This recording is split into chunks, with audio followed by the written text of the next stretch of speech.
ପିଓକେରେ operation ସିନ୍ଦୁର ସଫଳତା ପାଇଁ ସେନାବାହିନୀଙ୍କୁ ଧନ୍ୟବାଦ ଜଣାଇ ମାଲକାନଗିରି ନଗରବାସୀ ତ୍ରିରଙ୍ଗା ପଦଯାତ୍ରା କରିଛନ୍ତି।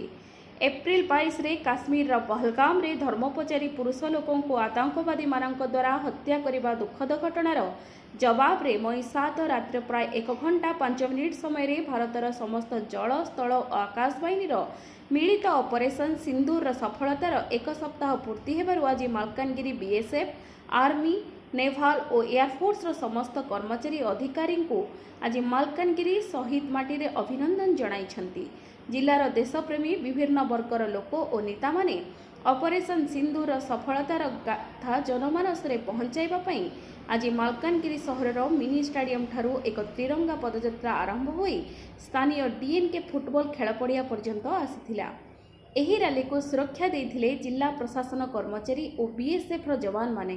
ସମସ୍ତେ ଆଗ୍ରହର ସହ ଭାରତ ମାତା କି ଜୟ, ଜୟ ଯବାନ ଜୟ ହିନ୍ଦୁସ୍ତାନ, ସୀମା ସୁରକ୍ଷା ବଳ ଆଗେଇ ଚାଲୋ, ଦେଶ କା ସେନା ଆଗେଇ ଚାଲ, ହାମ ତୁମ୍ହାରେ ସାଥ ହେ ଏପରି ଅନେକ ନାରାରେ ଦେବା ଯୋଗୁଁ ମାଲକାନଗିରି ସହର କମ୍ପି ଉଠିଥିଲା।